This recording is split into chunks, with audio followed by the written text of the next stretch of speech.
Yes,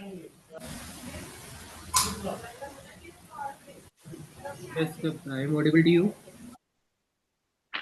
Yes, sir. Good morning, sir. Yes, good morning. Yes, today which topic you have completed? कौन सा topic किया है आज आपने? सर व्हाइट बोर्ड का कुछ हुआ? White board? Sir sir white board मैं टैब में दे सकती हूँ डेमो टैब यस, कनेक्ट करके इससे यस, यस, बिल्कुल। मैंने स्क्रीन शेयर कर दिया हुआ है। कौन कौन से टॉपिक लिए आपने? एनालिसिस करने के लिए बोला था मत कंटेंट करना है यार, आपकी वॉइस प्रॉब्लम आ रही है, क्या बोल रहे हैं आप? एनालिसिस हो गया था क्वांटिटेटिव करने के लिए बोला था। यस, तो अभी तो हम वही डिस्कस करते हैं। बाद में हम डिस्कस करेंगे। यस, यस, ठीक क्वांटिटेटिव। यस, किया है आपने। ओके। या let me start first of all basic introduce yourself. I have completed my BSc in 2022 and then I have completed my masters in 2024. After that, I am preparing for teaching related exams. I have given and cleared NET and JRF and GATE and IIT JAM exam.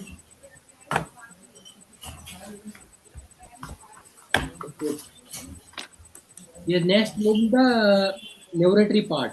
Yes, no. Yes, sir. Laboratory part is today quantitative analysis. Quantitative analysis is three things: volumetric, gravimetric, and instrumental analysis. Yes, sir. Yes, can you explain one by one? First is volumetric. Sir, in volumetric analysis, we perform titrations. इसके अंदर acid based titration, redox titration and complexometric titration आती हैं। Acid based titration में सभी ये तीनों ही titration हमें quantitative analysis में हेल्प करती है concentration of the analyte species निकालने के लिए। एसिड बेस्ड टाइट्रेशन में एसिड बेस्ड रिएक्ट की टाइट्रेशन होती है, इसे न्यूट्रलाइजेशन टाइट्रेशन भी कहते हैं। कॉम्प्लेक्सोमेट्रिक टाइट्रेशन में हम मेटल आयन की कंसंट्रेशन निकालते हैं उसका चिलेटिंग एजेंट के साथ कलर्ड कॉम्प्लेक्स बनाकर। और रिडॉक्स टाइट्रेशन में ऑक्सीडेशन एंड रिडक्शन रिएक्शंस होती हैं और उससे हम कंसंट्रेशन फाइंड करते हैं।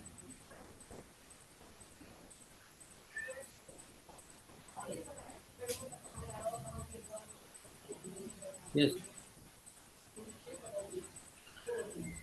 yes. Volumetry is two bases in titration and indicator. How many type of titration types? Sir types of titration acid base titration, redox titration, and complexometric titration. Yes. What are the differences? Acid base titration is used to use for acid and bases. Redox titration oxidant और reductant के लिए use होता है। और complexometric titration metal ion की concentration find करने के लिए यूज होता है उसका कलर्ड कॉम्प्लेक्स बना के चिलेटिंग स्पीशीज लाइक ईडीटीए के साथ।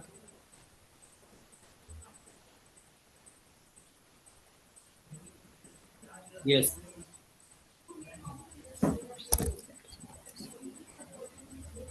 Acid base, redox, complexometric, and precipitation titration. Next okay one is sir. second point is indicator. Indicator क्या है? What is indicator? How many type of indicator? Sir indicator basically weak organic species होती है जो कि हमें titration का and point बताता है। इसका कलर ट्रांजिशन इंडिकेटर का टाइट्रेशन के एंड पॉइंट के साथ सिमिलर होना चाहिए। Different different type of titration के लिए different different types of indicator use कर सकते हैं। जैसे एसिड बेस के लिए acid base indicators like phenolphthalein and methylene oxide. These are weak organic dyes which are as weak acid and bases। और potentiometric titration redox titration के लिए redox indicators use करते हैं जैसे KMnO4 पोटेशियम डाइक्रोमेट। और कॉम्प्लेक्सोमेट्रिक टाइट्रेशन के indicators like EBT are used.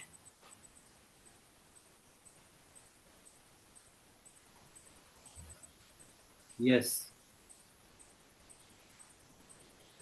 Next, move on point number 4. Point number 4 is the gravimetric analysis. What is gravimetric analysis? So, gravimetric analysis is the quantitative analysis in which we precipitate the analyte with the help of a precipitating agent and then measure the weight of the precipitate form.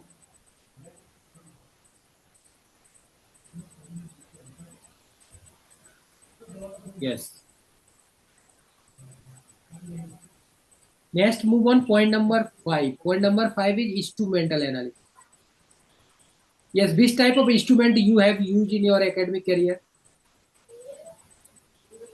Sir, I have used PXRD, GC, and HPLC.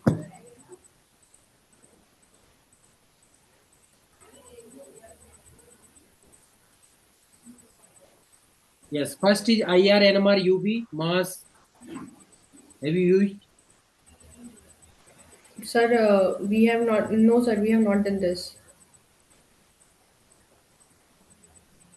Yes, gas chromatography you have used. Yes, sir. Sir, I have used that with my guide, not personally. So do you have any idea about the basic application of gas chromatography? Sir, we have used gas and liquid chromatography. In that, we try to identify the analyte on the basis of their boiling point. On the basis of boiling point, we separate them. The mobile phase in gas liquid chromatography is gas, and the stationary phase is silicon grease, which has a high boiling point. So the high boiling point substances in the mixture will be eluted at the end and will be detected by the detector at the end. In this way, we try to analyze and separate the substances present in the mixture.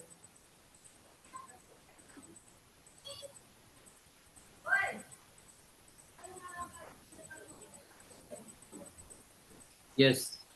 Yes, paper chromatography, thin layer chromatography, ion exchange chromatography. What are the difference? Sir, in thin layer chromatography, we separate the mixture on the basis of polarity, and in ion exchange chromatography, there is exchange of functional group on the basis of charge they carry. We have small charge carrying beads called resins. If they are negatively charged and the analyte we have is having a negative charge functional group, then the resins they will be attached to the resins, and in this way we separate them. Yes, good. Next, move on IR, basic application of IR. Sir, IR is used for functional group analysis on the basis of their vibration frequency. Different functional group has different vibrational frequency which are deducted in the IR. The region of IR is from 400 to 4000 centimeter. In from 400 to 1500, sorry, from 4000 to 1500, we detect functional group, and this is but from 1500 to 400 we detect the bending vibration. This is also known as the fingerprint region. In this region, no functional group can have similar vibration frequency.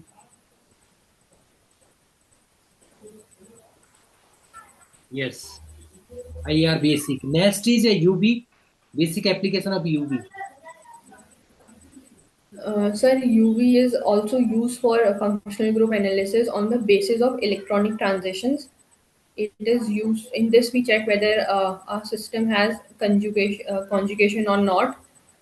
On the basis of this, we try to identify the compound, and this is based on Beers-Lambert law. Yes. UV is what the range of UV? Ultraviolet and visible. So, sir, for ultraviolet, it is 800 to 400 nanometers, and for visible it is 400 to 200 nanometers. Yes. What the source of UV and visible? Sir, the source is sir UV radiations. UV source is hydrogen deuterium discharge lamp, and Okay, sir. visible source is tungsten filament. Okay, sir. Yes, ma'am. Next, move on NMR. NMR, basic application of NMR. Sir, NMR is used to identify compound based on the rotational transition. NMR active nuclei give peaks in NMR region, and then we try to identify them on the basis of their peaks. Yes, what the source of NMR? Sir, radio waves. Yes, radio frequency. Yes. Next, move on. The other point is EPR, MOSBR, rotational spectra. Do you have any idea? Sir, EPR is used to detect paramagnetic species, the species which have unpaired electrons, and whereas MOSBAR is used to study the nuclear spin transitions with the help of gamma radiations.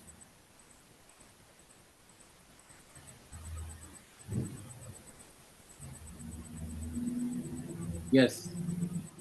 Next is rotational microwave. Sir, microwaves are for IR radiation, IR spectroscopy, while rotational spectroscopies are studied by radio waves. Sorry, sir. Rotational are studied by microwaves. Yes.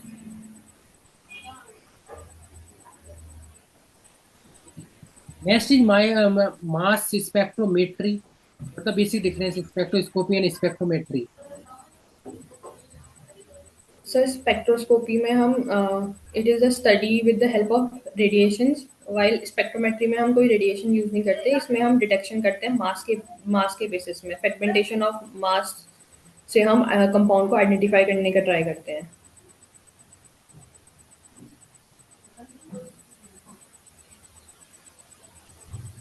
Yes. Yes, good. Next, move on HPLC. What the basic application of HPLC? How it is working HPLC in citation तो section? Sir H P L C works on the principle of hydrophobicity and hydrophilicity इसमें जो हम stationary phase use करते हैं वो silicon C18 होता है carbon chain is link to silicon जिसकी वजह से वो हाइड्रोफोबिक नेचर का होता है तो जो भी मिक्सचर में हाइड्रोफोबिक सब्सटेंस होगा वो उसके साथ टाइटली बाउंड होगा और लास्ट में इल्यूट होगा उसकी डिडक्शन उसका रिटेंशन टाइम कॉलम में ज़्यादा होगा तो पीक उसके डिडक्टर में लेट आएगी इस तरीके से हम उसको आइडेंटिफाई करते हैं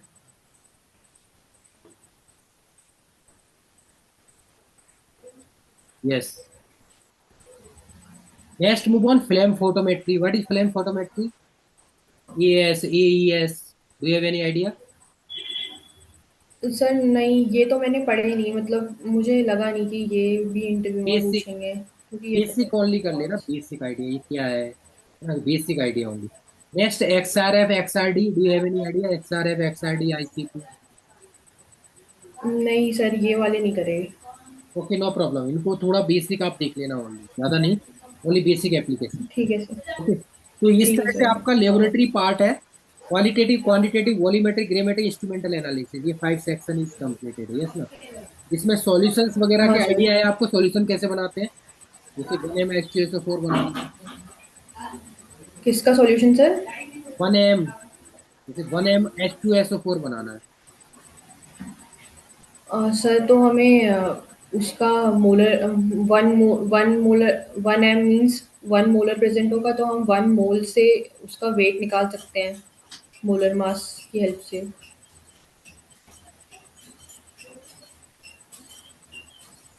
यस. डाइल्यूट और कंसंट्रेशन में क्या डिफरेंस होता है जो सॉल्यूशन हम लैब में यूज करते हैं basic only? Sir dilute solution means less number of moles of analyte will be present, while concentrated solution means more number of moles of analyte will be present in comparison to solvent. Solute के ज़्यादा moles होंगे concentrated में और dilute में solute के कम moles होंगे. Yes.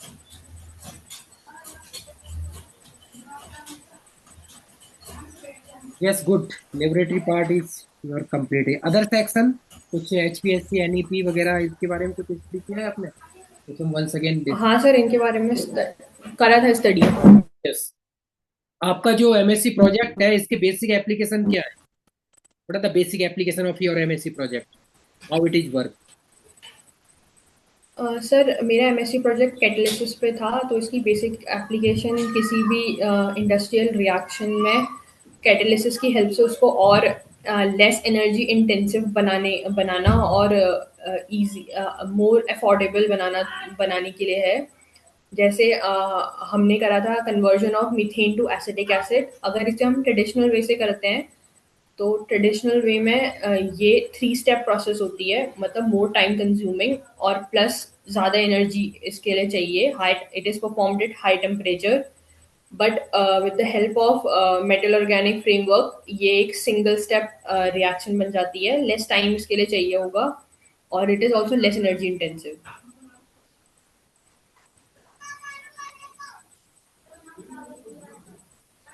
Yes. Yes, अभी जो नोबेल प्राइज मिला है, yes, MOF metal organic framework, इसके बारे में क्या है आप बता सकते हैं कुछ? एप्लीकेशन क्या है, क्या बेनिफिट है सोसाइटी के लिए, ये जो उन्होंने रिसर्च किया है इसका क्या आगे, what the future of each one? Sir इसमें बताना क्या है मेटल ऑर्गेनिक फ्रेमवर्क के बारे में? यस. नोबेल प्राइज मिला है तो क्यों मिला है, क्या रीजन है, कुछ पॉइंट है ना जो मेंशन किए गए? एमओएफ. सर ये मुझे देखना पड़ेगा सर. ओके, तो ये आपका जो प्रोजेक्ट है इससे अभी कोई प्रेजेंटली कोई बेनिफिट हो रहा है अपनी सोसाइटी में, कोई चल रहा हो ऐसा कोई पॉइंट? सर ये ऐसा कुछ स्पेसिफिक तो नहीं है.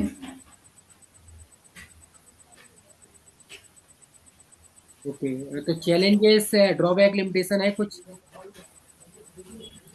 हाँ सर, मेटल ऑर्गेनिक फ्रेमवर्क की कुछ लिमिटेशंस हैं. यस. पहली लिमिटेशन तो ये है कि ये मॉइस्चर सेंसिटिव है और एसिड एंड बेस सेंसिटिव भी है. अगर वाटर प्रेजेंट होगा तो ये हाइड्रोलाइज हो जाएगा और इसका फ्रेमवर्क कोलैप्स कर सकता है. सेकेंड लिमिटेशंस ये है कि जो ऑर्गेनिक लिंकर्स इसमें यूज़ होते हैं वो काफ़ी एक्सपेंसिव होते हैं और उन्हें स्टार्ट से बनाना भी काफ़ी डिफिकल्ट होता है. ये दो लिमिटेशंस हैं इसकी.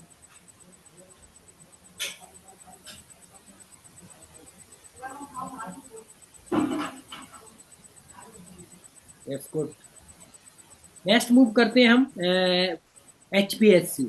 Yes, what the basic history of HPSC organization? How do you feel about HPSC organization and how it is work in Haryana? Sir, HPSC is a state level organization in Haryana. This is basically for the recruitment of civil services in Haryana and administrative, technical, and teaching related recruitment.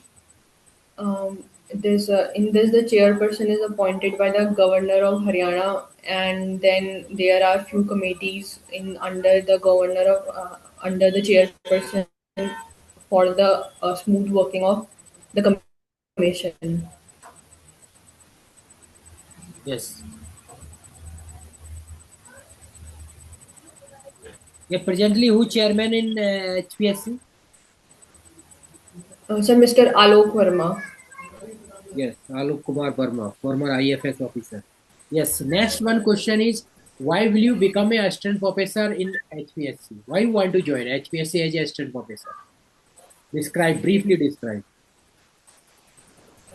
Sir, I want to become assistant professor, and HPSC has given me a fair chance to compete and become the assistant professor. That is the reason I am here, and I want to work under HPSC and in the state of Haryana.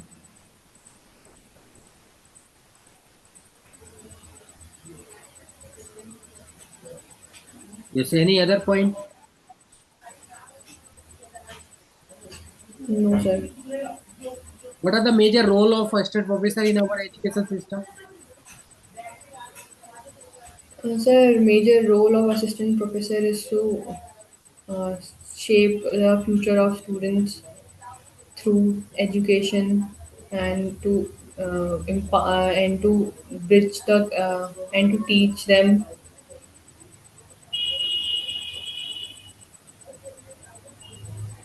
Yes. Good. Next one is, suppose if you get selected in this post as a assistant professor. So what do you do in your department? And how will you contribute your MSc project knowledge, chemistry knowledge, and any other new innovative point from your side?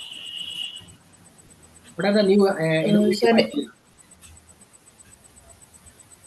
sir, if I get selected, first I will try to analyze what how the working of my department, and then I'll make sure that there are more industry visits of the students in the department, so that they can get connected. They can connect chemistry to real life, and I'll try to conduct more seminars to educate students about the scope after studying chemistry in undergraduation and in post graduation. Thirdly, using my MSc project knowledge, I'll try to, since my MSc project is connected with topics like coordination and catalysis, I'll help the students to get more conceptual clarity, specifically in these topics and how they can work in future in research field in these topics. And fourth point is, I'll use my all lab experience to guide the undergraduate student in lab based projects and to make them more interested in lab work.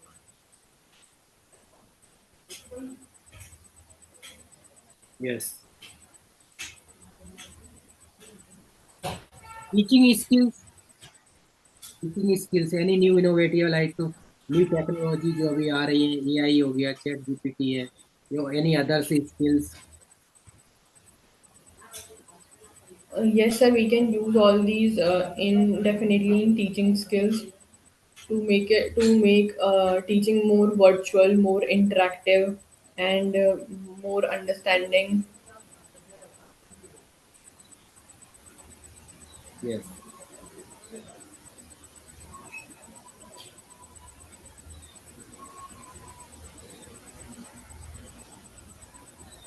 Yes, good.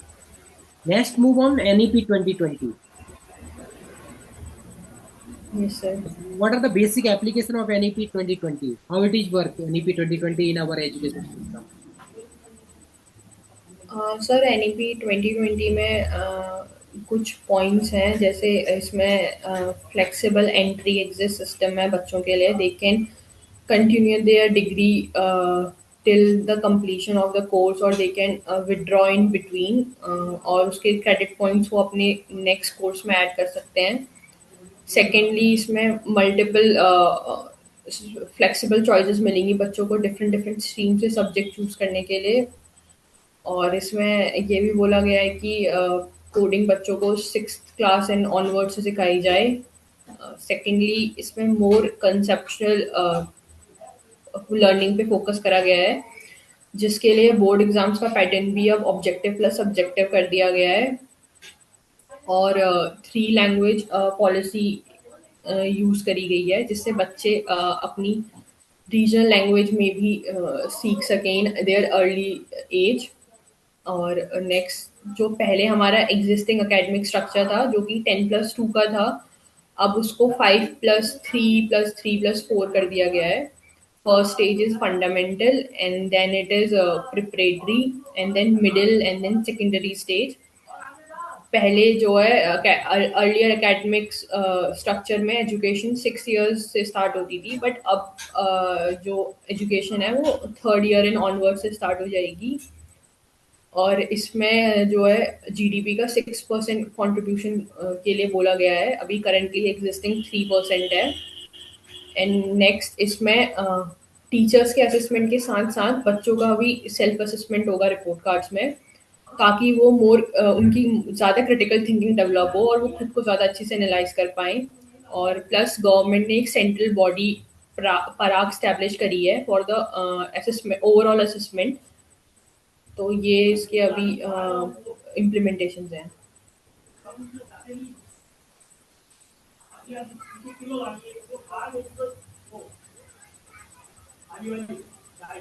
Hello. Yes, yes, yes. How many states present in NEP 2020? And how it is sir done? There are four stages, 5+3+3+4।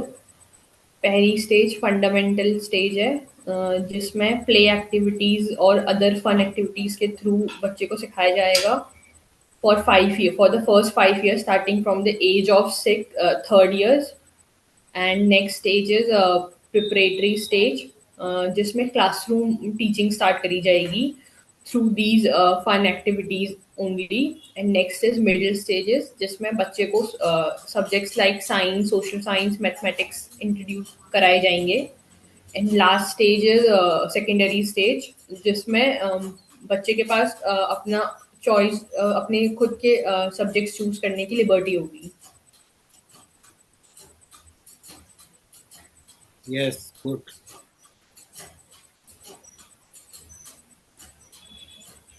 Yes, अभी NEP 2020 में 5 year हो चुके हैं NEP के आए हुए in our education system. तो अभी आपको कितना बदलाव लगा हुआ है, कितना चेंजिंग हुआ है एजुकेशन में 5 ईयर होने के बावजूद?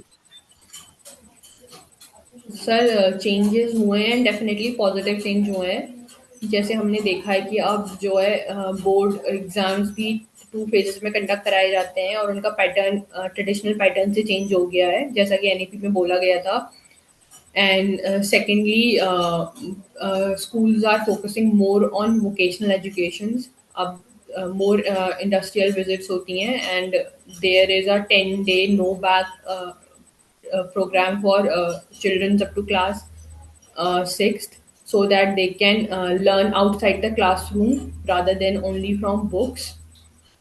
और सर ये चेंजेस हुए हैं, these are the positive changes in NEP. Yes, good. ये एनईपी 2020 को लाने का पर्पज क्या है इन आवर एजुकेशन सिस्टम? 20 से पहले भी पॉलिसी थी, उनमें और इसमें क्या डिफरेंस है? एजुकेशन सिस्टम की पॉलिसी तो बहुत पहले से चल रही है। सर 20 से पहले जो पॉलिसी थी और अब जो पॉलिसी है, अभी वाली पॉलिसी में जो मेन इनका गोल है and the focus is more on skill based training, मतलब वोकेशनल ट्रेनिंग, कंसेप्चुअल लर्निंग को प्रमोट करा गया है, बच्चों में क्रिटिकल थिंकिंग डेवलप हो इस चीज़ को प्रमोट करा गया है। एंड डिजिटल एजुकेशन को डिजिटलाइज करने के लिए प्रमोट किया गया है, जैसे एंड नेप्टल कोर्सेज अवेलेबल कराए जाते हैं। एंड ये नेप्टल कोर्सेज के थ्रू ऑनलाइन लर्निंग प्रमोट करी गई है, जो कि हमारे पुराने ट्रेडिशनल एजुकेशन सिस्टम में नहीं थे। ट्रेडिशनल एजुकेशन सिस्टम में more focus was on book and theoretical learning. Yes, yes, इसको लाने का मेन पर्पज है, एक तो एजुकेशन सिस्टम को नंबर वन इक्वल लिबरल बनाना, और इक्वलिटी इनकरेज लाइटनमेंट है, जो सबके लिए समानता हो, कोई भी चूज कर सके। क्योंकि पहले क्या था, आर्ट्स वाला आर्ट्स लेता था, साइंस है, कॉमर्स है। अब एक कैंडिडेट कोई भी ले सकता है, कुछ भी ले सकता है, ठीक है? उसकी चॉइसेस है। Yes sir. ये हाँ। इक्वलिटी है, पार्शियलिटी की गई है, पार्शियलिटी नहीं है, पहले ऐसा होता था, बर्डन भी था, प्रेशर भी था। यस, हाँ ये सर। मेन है। नेक्स्ट हम देखते हैं, नेक्स्ट पॉइंट। यस, ठीक है आपका, अच्छा आपने एक्सप्लेन किया हुआ है। नेक्स्ट आपने जो डेमो के लिए क्या क्या टॉपिक तैयार किया हुआ है, वो हम आप डिस्कस करते हैं नेक्स्ट। सर डेमो के लिए मैंने अभी केमिकल काइनेटिक्स प्रिपेयर करा है। यस, और यहाँ पे एक्सप्लेन कीजिए। यस, ऑन टैब लेती स्क्रीन मैंने शेयर कर सर दी। मैं एक मिनट ज्वाइन, हाँ मैं ज्वाइन करती हूँ एक मिनट टैबलेट से। Yes, yes.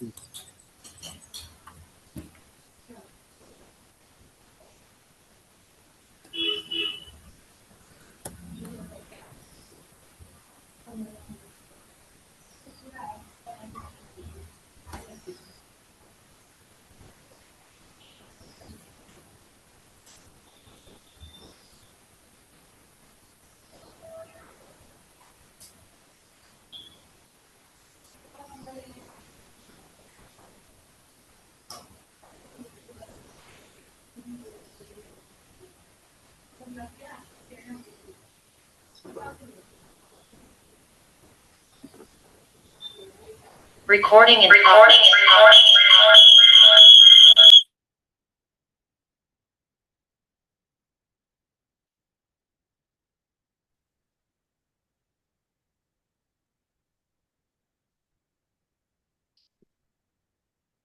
सर इसमें स्क्रीन। यस, स्क्रीन मैंने शेयर कर दिया है।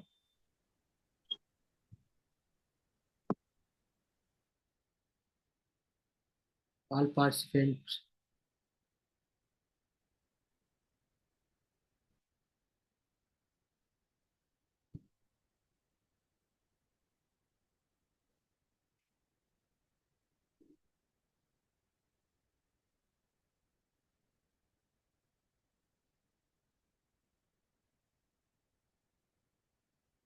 Yes.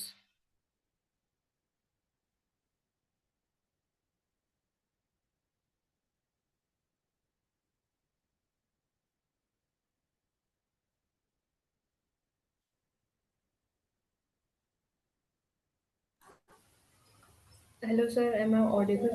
Yes, you are Audible.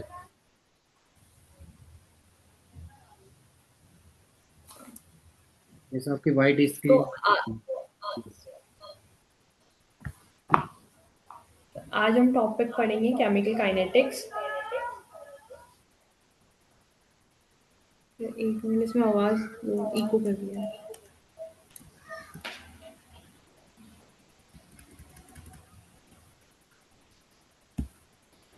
आवाज आ रही है सर अब? यस, आवाज आ रही है। Yes, continue.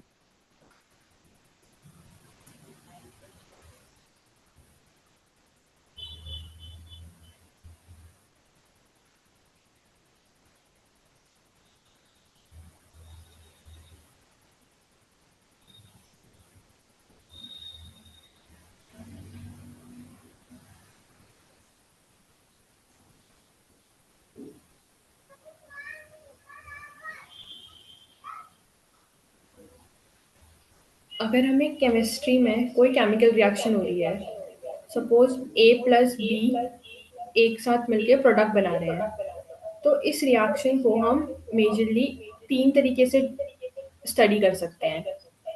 पहला तरीका है कि ये रिएक्शन होगी भी, रिएक्शन विल अकर, और पहला तरीका है ये रिएक्शन होगी या ये रिएक्शन नहीं होगी। Sir is my voice echoing? Echo आ रहा है क्या वॉइस में? यस, वॉइस रिपीट हो रही है। अपने जो दूसरा जो एक डिवाइस एक्स्ट्रा किया हुआ है उसकी वॉइस आप वो कर दीजिए साइलेंट।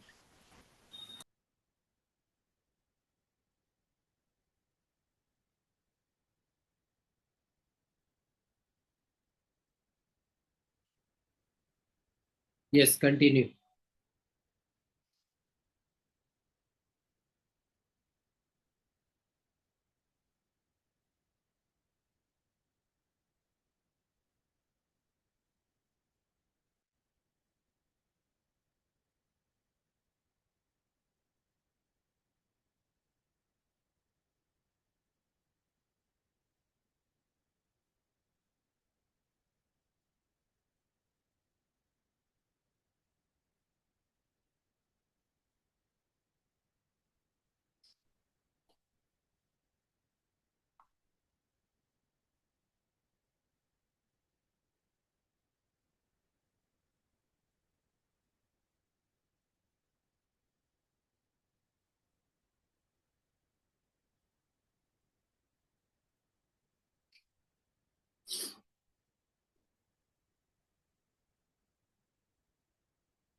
यस।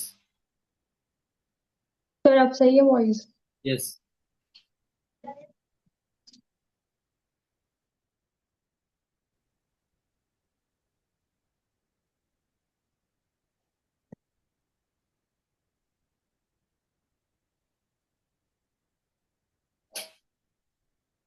अगर केमिस्ट्री में कोई रिएक्शन हो रही है, सपोज ए प्लस बी मिलके हमें कोई प्रोडक्ट दे रहे हैं सी, तो अगर हमें इस रिएक्शन को स्टडी करना है तो इस रिएक्शन को स्टडी हम दो तरीके से कर सकते हैं।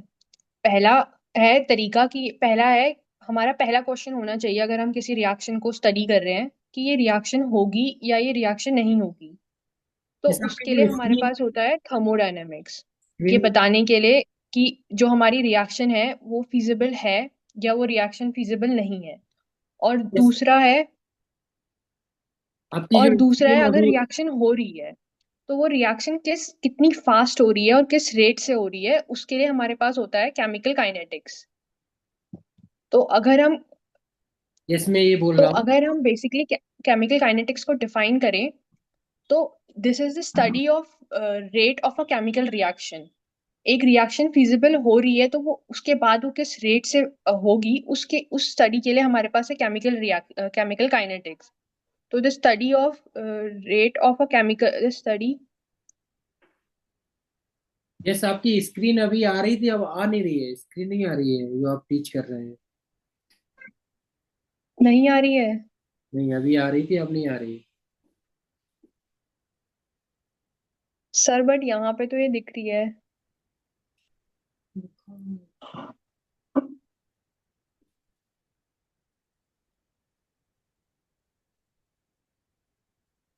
ये सभी नहीं आ रही, अभी आ रही थी या, लेकिन अब नहीं। अ, सर तो शायद अभी इसमें कुछ दिक्कत हो रही है, मैं इसे एक बार चेक करके आपको डेमो अगली में दे दूं यस, कल। अगले में आप दे देना। यस, आप बेसिक बता दीजिए ओरल काइनेटिक्स, ये जो आपने स्टार्ट किया। यस, अ, केमिकल काइनेटिक्स क्या तो हाँ बेसिक एप्लीकेशन क्या है, कैसे describe. Yes,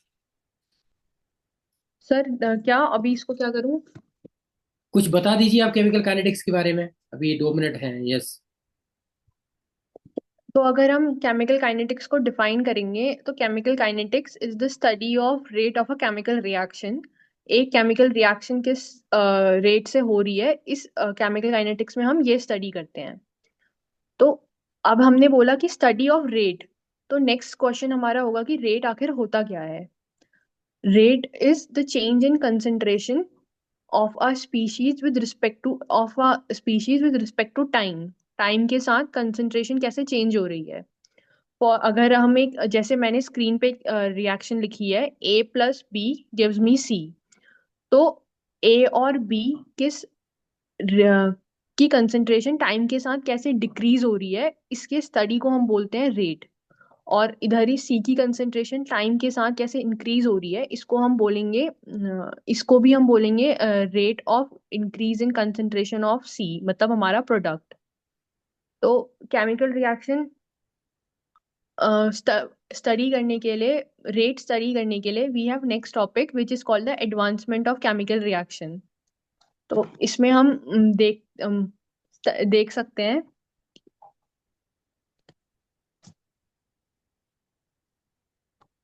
advancement of chemical reaction में हम ये देखेंगे कि ए और बी, जो हमारे रिएक्टेंट्स और प्रोडक्ट हैं वो किस रेट से डिक्रीज हो रहे हैं। इसका अगर हम फॉर्मूला लिखें तो एडवांसमेंट ऑफ केमिकल रिएक्शन, जिसे हम रिप्रेजेंट करते हैं ईटा के साथ, which is difference initial concentration minus the remaining concentration upon the stoichiometry.